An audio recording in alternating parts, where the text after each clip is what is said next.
What is my voice type? What am I? Am I a soprano or am I a mezzo-soprano? Am I a tenor or am I a baritone? I get these questions all the time, and frankly, it just doesn't matter.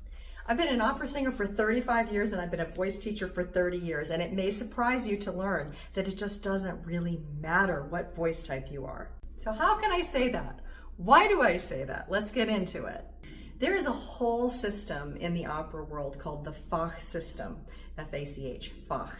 And it's a very intricate way of typing voices. It's not just whether you're a soprano or not a soprano, a lower voice of some sort. You know, there's mezzo-soprano and there's contralto.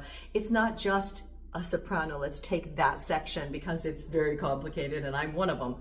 There are many types of soprano. There's dramatic soprano, there is lyric soprano, there's all kinds of coloratura sopranos. Coloratura is not just like one thing. There's a whole scad of different types of sopranos out there. And you can really kind of get mired down, sort of lost in the weeds of all this terminology. And I can tell you, it just doesn't matter. First of all, let's get into a little bit about how voices are categorized.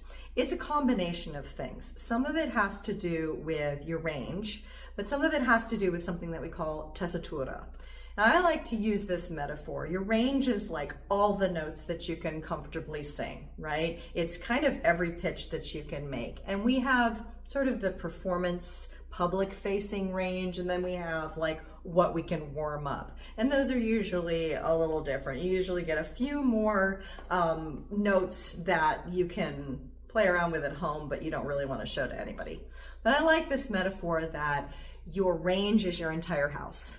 Okay, it's every room in your house. Your tessitura is where you like to hang out. It's where we call the voice lying. It's what we say the voice is lying in a certain area. It's the comfy zone. It's the area of your voice you want to sing most of the notes in. So when you look at a piece to sing a song, you're going to want to see what the range is, yes, to make sure that those are all pitches that you can make. But if it's hanging out too low or it's hanging out too high, it might not be in your tessitura. Another element that goes into what type of voice you are, and especially into the sort of finer categories, the more specific things, it has to do with the quality of your voice, the color of your voice, the resonance of your voice.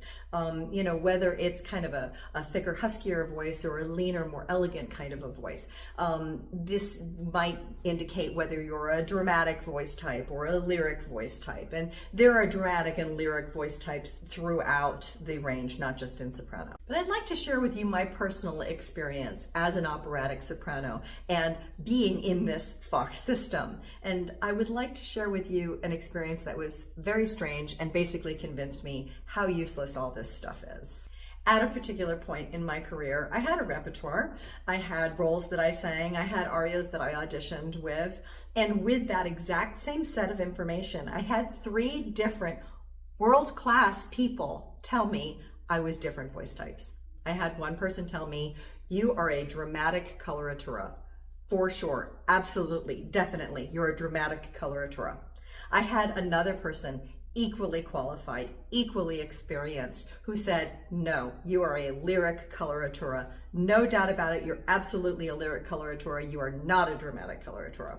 And then I had a third person who absolutely equally qualified, equally high-level person who said, you're a lyric soprano with coloratura ability.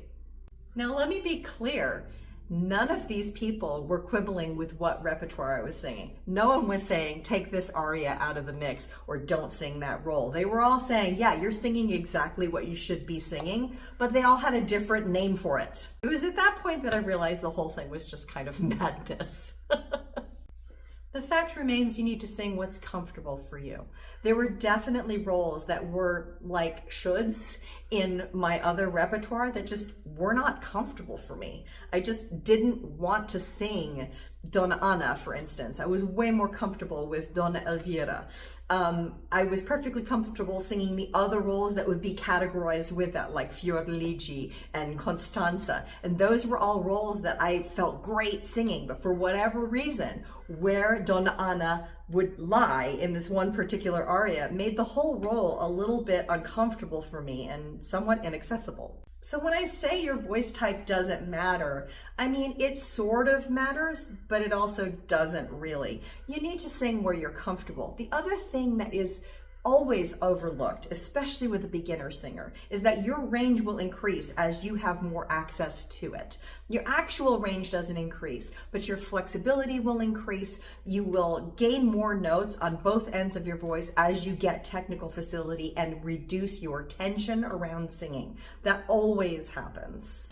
So some of the problem of typing your voice comes down to, what is your technical proficiency? Where are you in the arc of your vocal technique? Are you really there? Because then that's when you can say, yes, this is my range. And it will change according to what's going on with you hormonally, what's going on with you in terms of age, what's going on in terms of the demands put on your voice. There are lots and lots and lots of factors in this. And really what it comes down to is sing what's right for you. Sing what feels right. Sing the roles and the songs that you connect with emotionally, that you feel like are your character. And if you have an outlier here or there, remember these are just guidelines. There's even something in the operatic world that's called Schwischen, and that's someone who kind of goes between being a mezzo and being a soprano. I mean, there's even a kind of an indicator for this exact thing in this really regimented, rigid system that we call the Fox system. You'll also hear this term barytenor, right? This is very common in musical theater where you have a kind of a mix between baritone and tenor. It's something that lies a little high for most baritones and a little low for most tenors. And so there's this kind of made up category of barytenor. You know, these are sort of informal ways of addressing this problem.